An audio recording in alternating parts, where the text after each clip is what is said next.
Եթերում CBC FM-ի նորությունների թողարկումն խոսափողոմոտը Նիգար Ջամալը։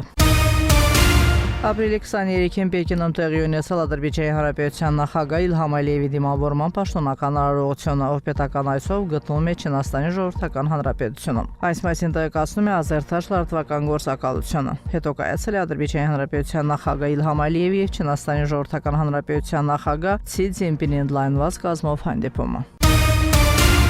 Ադրբեջանի նախագահ Իլհամ Ալիևի Չինաստանի Ժողովրդական Հանրապետություն կատարած պետական այցի ընթացքում մի շարք փաստաթղթեր են ստորագրվել Ադրբեջանի էներգետիկայի նախարարության և չինական ընկերությունների միջև։ Ստորագրված փաստաթղթերից են Ադրբեջանի Հանրապետության կառավարության և Universal Solar Azerbaijan ընկերության միջև ներդրումային համաձայնագիրը 100 մեգավատ հզորությամբ Գոբուստանի Արևային էլեկտրակայանի նախագծի վերաբերյալ Ադրբեջանի Հանրապետության էներգետիկայի նախարարության և China Energy Overseas Investment Co Ltd ընկերության միջև ստորագրված Ադրբեջանում ծովային հողմային էներգիայի գնահատման զարգացման և իրացման համաձայնագիրը և այլն։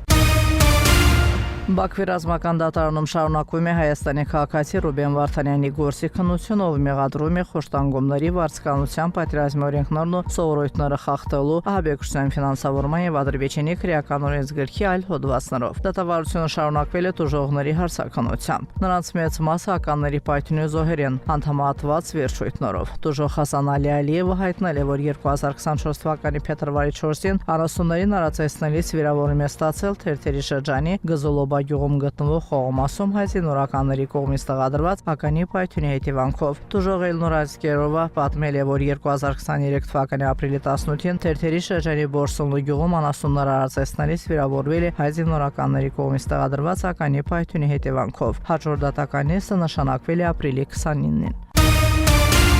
Ադրբեջանի և Հայաստանի միջև խաղաղության համաձայնագրի ստորագրումը և Զանգեզուրի միջանցքի բացումը զգալիորեն կընդլայնեն թուրքական աշխարհի տրանսպորտային և տնտեսական հնարավորությունները Չինաստանից Լոնդոն ձգվող միջին միջանցքի շրջանակներում։ Թուրքիան աջակցում է այս գործընթացին։ Այս մասին Անադոլու գործակալությանը տված հարցազրույցում ասել է Ադրբեջանում Թուրքիայի դեսպան Բիրոլ Ակգյունը։ Այսօր Ադրբեջանի և Թուրքիայի միջև ապրանքաշրջանառության ծավալը կազմում է 6.5 միլիարդ դոլար։ Մենք նախատեսում ենք այդ թիվը հասցնել 15 միլիարդ դոլար։ Արագացված ինտեգրման դեպքում հնարավոր կլինի դրան հասնել 3-5 տարում, նշել է դիվանագետը։ Եվրոպական միության ներկայացուցիչները ժամանել են Գյուրուսի շրջանի Խանաձախ բնակավայրի ուղղությամբ տեղակայված հայկական զինված ուժերի մարտական դիրք և իրականացրել ֆոտո և տեսանկարահանում։ Եվրամիության առաքելության ներկայացուցիչների գործողությունները տեսողական և տեխնիկական միջոցներով վերահսկվել են այս ուղղությամբ տեղակայված ադրբեջանական բանակի ստորաբաժանումների կողմից։ Հայաստանին սահմանակից Թուրքիայի Իղդիր նահանգի դպրոցների և ջամարանների հարյուրավոր աշակերտների և ուսուցիչներ ապրիլի 22-ին մասնակցել են հայկական ավազակախմբերի կողմից իրականացված հանցագործությունների, զոհերի ու շարժան թանգարանի մոտ կազմակերպված ցույցին։ Միջոցառումը անցկացվել է Թուրքիայի Արևելյան նահանգի կրթության ազգային տնօրինության կողմից հաստատված քաղաքի հիշողություն ու պատմության լույսի ներքո նախագծի շրջանակներում։ Դիմելով միջոցառման մասնակիցներին Իղդիրի նահանգապետ Էրջան Թուրանը կոչ է արել երիտասարդ սերնդին հարգել 1915-1920 թվականներին հայերի կողմից սպանված տեղի բնակիչների հիշատակը։ Իղդիրի շատ բնակավայրեր վկա են հայերի այլնորել հանցագործություններին։ Այդ ընթացքում կոտրածներ են տեղ ունեցել Օբա, Հակ Մեհմեդ գյուղերում և Իղդիրի շատ այլ մասերում։ Ինչպես յուրաքանչյուր Իղդիրի բնակիչ շեշտարկում եմ նահատակների հիշատակը, ասել է նահանգապետը։ 2025 թվականի հունվար-փետրվարին Ադրբեջանը ներկրել է 33 հողմային էներգիայի գեներատոր։ Այդ արգրեգատների ընդհանուր արժեքը կազմել է մոտ 39.9 միլիոն դոլար։ Այս տարի, ինչպես նախորդ տարի, բոլոր գեներատորները ներկրվել են Չինաստանից։ Դուք լսեցիք CBC FM-ի լուրերի թողարկումը, հետևեք մեր լուրերի հաջորդ թողարկումներին։ Իսկ այժմ եղանակի մասին։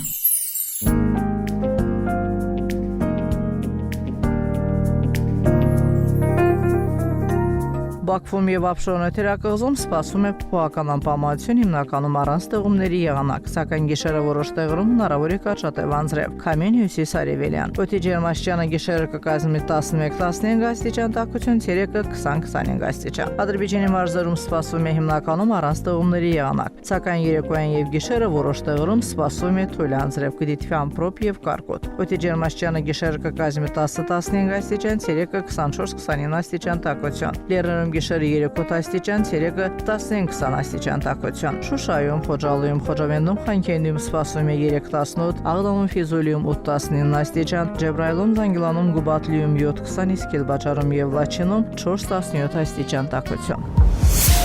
102.7 FM